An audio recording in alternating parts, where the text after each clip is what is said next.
औज़ुबिल्लाहि मिनश्शैतानिर्रजीम बिस्मिल्लाहिर्रहमानिर्रहीम। शुरू अल्लाह का नाम लेकर जो बड़ा मेहरबान और निहायत रहम करने वाला है। अस्सलामु अलैकुम वरहमतुल्लाहि वबरकातुहू। कैसे हैं नाज़रीन? मैं उम्मीद करती हूँ कि आप सब खैरियत से होंगे। चलते हैं अपनी वीडियो की जानिब। एक ऐसा ख्वाब जिसने तारीख़ की बड़ी बड़ी सल्तनतों का अरूज व ज़वाल बता दिया गया। ये ख्वाब किसने और क्यों देखा था, इसकी सही ताबीर क्या थी और ताबीर बताने वाले शख्स को शेर के सामने क्यों डाल दिया गया। आज हम इस वीडियो में हज़रत दानियाल अलैहिस्सलाम का मुकम्मल वाक़या पेश करेंगे। हज़रत दानियाल अलैहिस्सलाम अल्लाह ताला के एक बरगज़ीदा पैगम्बर थे जो बनी इसराइल के ज़वाल की आखिरी दौर में पैदा हुए। आप 457 क़ब्ल मसीह में बैतुल मुक़द्दस में पैदा हुए थे। दानियाल के लग़वी मायने हैं खुदा मेरा मुनसिफ है। हज़रत दानियाल के वालिदैन के मुतल्लिक़ अहदनामा कदीम और जदीद दोनों में कोई जानकारी मौजूद नहीं है, लेकिन बाद मुहक्किकीन ने लिखा कि आप यहूदा की नस्ल से थे जो बनी इसराइल का एक आला मर्तबे वाला ख़ानदान था। जब दानियाल अलैहिस्सलाम जवान हुए तो ये बनी इसराइल का बदतरीन ज़माना था। लोग जुल्म, ज़नाकारी और तरह तरह की बुराइयों में मुलव्विस थे और अल्लाह के नाफरमान हो चुके थे। लिहाजा अल्लाह का अज़ाब बनी इसराइल पर बख्त नसर बादशाह की शक्ल में कहर बनकर नाजिल हुआ। बादशाह बख्त नसर इस वक्त बाइबल का एक जालिम बादशाह था। इसने यहूद रियासत पर हमला कर दिया और यहूदियों का मुक़द्दस इबादत खाना हैकल सलमानी को निस्बो नाबूद कर दिया। हज़रत दानियाल का ये मानना था कि बनी इसराइल चूँकि फस्को फजूर और बुराइयों में मुब्तला हुए हैं, इसीलिए बख्त नसर का हमला इन पर खुदा की तरफ से एक मार है और इसकी जानिब से दी जाने वाली सज़ा बिल्कुल दुरुस्त और मुनसिफाना है। बख्त नसर ने यरूशलेम को तबाह कर डाला और बेदरेग लोगों का कत्ले आम किया और बाकी बच्चे लोगों को कैदी बनाकर भेड़ियों के रेवड़ों की तरह खाक बाबुल ले गया। इन्हें कैदियों में हज़रत यरीमा और हज़रत दानियाल अलैहिस्सलाम भी शामिल थे। 421 क़ब्ल मसीह में बख्त नसर ने एक रात एक पुरसरार ख्वाब देखा। इसने ख्वाब में देखा कि एक बड़ा बुत जिसका सर सोने का था और दरमियानी हिस्सा चांदी का और नीचे का हिस्सा तांबे का था और टांगे लोहे की, इस पर आसमान से पत्थर गिरा जिससे वो पाश पाश हो गया और इसके अज्जा आपस में मिल गए और वो पत्थर इतना बड़ा हो गया कि तमाम ज़मीन इससे भर गई। बख्त नसर इस ख्वाब से हैरान हो गया। इसने अपने पूरी सल्तनत के काहिनों और नजूमियों को बुलाया और इनसे ख्वाब की ताबीर जाननी चाहिए, लेकिन इस अजीबो गरीब ख्वाब का मतलब कोई ना बता सका। किसी ने बख्त नसर को मशवरा दिया कि ख्वाब की ताबीर दानियाल से पूछी जाए। हज़रत दानियाल अलैहिस्सलाम को अल्लाह ने ख्वाबों की ताबीर का इल्म अता फरमाया था। इस वक्त आप अलैहिस्सलाम के कैद खाने में बंद थे, लिहाजा इन्हें बख्त नसर के सामने पेश किया गया।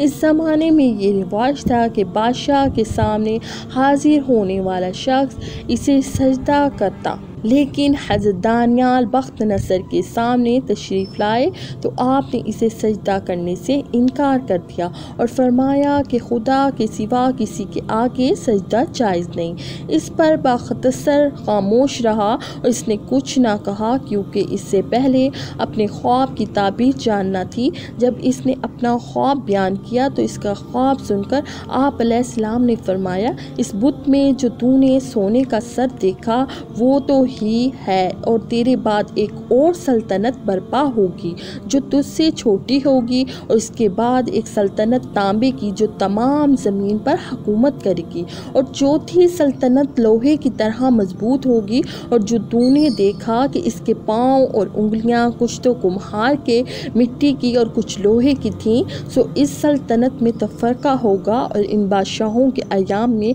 आसमान का खुदा एक सल्तनत बर्पा करेगा जो हमेशा कायम रहेगी और इसकी हुकूमत किसी दूसरी कौम के हवाले ना की जाएगी। फिर हज़रत दानियाल अलैहिस्सलाम ने फरमाया, जल्द ही तेरी हुकूमत का ख़ात्मा होगा और दूसरे अक़वाम यानी फ़ारस, रूमी और यूनानी गालिब आ जाएंगे। हज़रत दानियाल अलैहिस्सलाम की ये काबिलियत देखकर बादशाह बख्त नसर ने इनको दरबार में नौकरी बख्शी। बादशाह इनकी अक्लमंदी और जहानत से मुतासिर हो गया। सहीफ़ा दानियाल के मुताबिक हज़रत दानियाल अलैहिस्सलाम एक जवान आदमी थे, खूबसूरत और हर चीज़ सीखने की सलाहियत रखते थे। इनकी समझ बूझ और हिकमत की वजह से इनको दरबार में जगह मिल गई और बादशाह बख्त नसर जब भी कोई सवाल करता तो हज़रत दानियाल काहिनों और दरबारियों से ज़्यादा मुदल्लल और बेहतरीन जवाब देते थे। हज़रत दानियाल ने बाबल में क़याम के दौरान कभी गैर हलाल खाना नहीं खाया। आप सादा ग़िज़ा और पानी पर गुज़र बसर किया करते थे, लेकिन अल्लाह ने इन हलाल ग़िज़ाओं में इतनी बरकत अता की कि आप बाबली लोगों से ज़्यादा सेहतमंद नज़र आते थे। हज़रत दानियाल हर वक्त अपने परवरदिगार की इबादत में मशगूल रहते थे और रोज़ 3 बार बैतुल मक़दस की जानिब रुख करके अपना खुदा की बुज़ुर्गी और बड़ाई बयान करते थे। 410 कबल मसीह में बाख्तज़र को परेशान कर देने वाले ख्वाब रोज़ नज़र आने लगे। लिहाजा हज़रत दानियाल अलैहिस्सलाम ने इससे फरमाया कि तेरी हुकूमत तभी महफूज रह सकती है जब तू खुदावंद की हुक्मरानी तस्लीम करेगा। हज़रत दानियाल ने इसे नसीहत की कि इस सूरत हाल से बचने के लिए गरीब बंदों पर अपने ख़जानों का रुख खोल दे, भूखों और मोहताजों की मदद कर, फिर शायद खुदावंद तुझ पर अपना रहम कर दे। लिहाजा बख्त नसर ने इस नसीहत पर अमल किया। इसने गरीब बनी इसराइल की खूब मदद की, यहाँ तक कि बनी इसराइल का एक शख्स भी भूखा और गरीब ना रहा। लिहाजा बख्तसर पर आने वाला अजाब टल गया और मुल्क के हालात बेहतर हो गए। 397 कबल मसीह में बख्त नसर की मौत हो गई।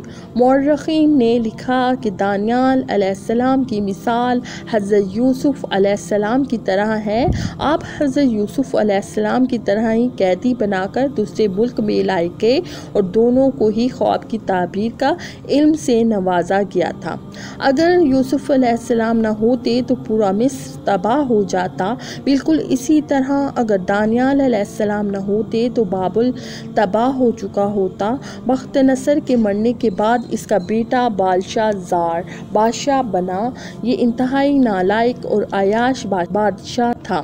दूसरे वज़ीर जो हज़रत दानियाल के बड़े ओहदे की वजह से इनसे जलते थे, उन्होंने बादशाह को हज़रत दानियाल अलैहिस्सलाम के ख़िलाफ़ भड़काना शुरू कर दिया और बादशाह को बताया कि दानियाल अलैहिस्सलाम ना आपको सजदा करता है और ना ही वो बाबुल की सल्तनत का ख्वाह है। वो तो ये कहता है कि जल्द ही बाबुल की सल्तनत का ख़ात्मा हो जाएगा और इसके खुदा की हुकूमत कायम होगी। लिहाजा बादशाह ने आपको शेरों के आगे कैद खाने में डाल दिया। जब हज़रत दानियाल अलैहिस्सलाम ने खुद को शेर के सामने बेबस पाया तो आवाज़ लगाई, ए खुदावंद मैं मदद मांगता हूँ। इसके आगे ये शेर भी अपना सर झुका देते हैं। अल्लाह की कुदरत से शेरवानी आपको कोई नुकसान नहीं पहुँचाया। और बाज़ रवायतों के मुताबिक इस वक्त तक कैद खाने में हज़रत जिब्राईल अलैहिस्सलाम नाजिल हुए और शेर फरिश्ते को देखकर सहम गए। सुबह हुई और जब लोगों ने कैद खाने में झांका तो देखा हज़रत दानियाल अलैहिस्सलाम सही सलामत अंदर कैद खाने में मौजूद है और शेर एक किनारे पे बैठा आराम कर रहा है। अब लोग समझ गए कि आप एक नेक और बरगज़ीदा शख्स हैं, लेकिन अब वक्त गुजर चुका था और खुदा का अजाब करीब था। बाबुल पर फ़ारस का बादशाह साइरस ने हमला कर दिया और बख्त नसर ख़ानदान की हुकूमत का ख़ात्मा हो गया। इसने हज़रत दानियाल को कैद खाने से आज़ाद करवाया और इन्हें इज़्ज़त और एहतराम के साथ अपने दरबार में वज़ीर मुकर्रर किया। हज़रत दानियाल ने ख्वाब की जो ताबीर बताई वो बाद में पूरी हुई। ख्वाब में आने वाले इस बुत के सोने के सर से मुराद पहली मुमलिकत यानी बाबल की सल्तनत है। दूसरी मुमलिकत यानी चांदी का सीना यानी फ़ारस की हुकूमत थी जो कि बाबली सल्तनत के बाद कायम हुई। तीसरी सल्तनत तांबे की रानी यानी यूनान की सल्तनत थी जिसमें सिकंदर यूनानी के बादशाहत के दौर में सल्तनत फ़ारस को रोन डाला और कुछ लोहे और कुछ मिट्टी की टांगे यानी चौथी सल्तनत सल्तनत रोमा यानी रोमन एम्पायर थी जो कि बाद इज़ा दो हिस्सों में बट गई। एक मशरकी सल्तनत जिसका पाया तख्त कस्तीनिया था और दूसरी मगरबी सल्तनत जिसका पाया तख्त इटली था। यहूदुन नसारा में से कोई इस पर ज़रा भी शक नहीं करते कि इन चारों सल्तनतों के ज़वाल के बाद एक सबसे बड़ी हुकूमत कायम होनी थी जो आसमान के खुदा की हुकूमत होगी और इन सबसे बड़ी अजीम और दुनिया में इंसाफ कायम करने वाली होगी। अहले किताब हज़रत ईसा अलैहिस्सलाम के बाद बड़ी बेसब्री से इस अजीम सल्तनत का इंतज़ार कर रहे थे। वो यकीनी तौर पर जानते थे कि ये सल्तनत आखिरी नबी के हाथों पर कायम होगी जिसे वो अरकोन यानी अमन का बादशाह कहते थे। आखिरकार अरब की सरजमीन पर नबी बरहक हज़रत मोहम्मद सल्लल्लाहु अलैहि वसल्लम की बाअसत हुई और खुदा की मुमलिकत कायम हो गई। तमाम बुत परस्त तहजीब और सल्तनतों को आप सल्लल्लाहु अलैहि वसल्लम के कदमों के नीचे रोन देगी और इस्लाम ज़मीन में हर सिमत बढ़ता चला गया। लेकिन इस पाँचवीं सल्तनत की तफसीर पर अहले किताब ने इख्तलाफ किया और इसकी तावील कर डाली क्योंकि इसे कायम करने वाला नबी बनी इसराइल में से नहीं बल्कि बनी इस्माइल में आ गया। बहरहाल हज़रत दानियाल अलैहिस्सलाम की ताबीर के मुताबिक पाँचवीं अजीब सल्तनत ता क़यामत कायम रहेगी जिसकी तजदीद इमाम ज़माना मेहदी अलैहिस्सलाम के हाथों में कायम होगी। अल्लाह पाक कमी बेशी माफ़ फरमाए और हमें अपने प्यारे हबीब हज़रत मोहम्मद मुस्तफ़ा सल्लल्लाहु अलैहि वसल्लम की अत्बा नसीब फरमाए। आमीन।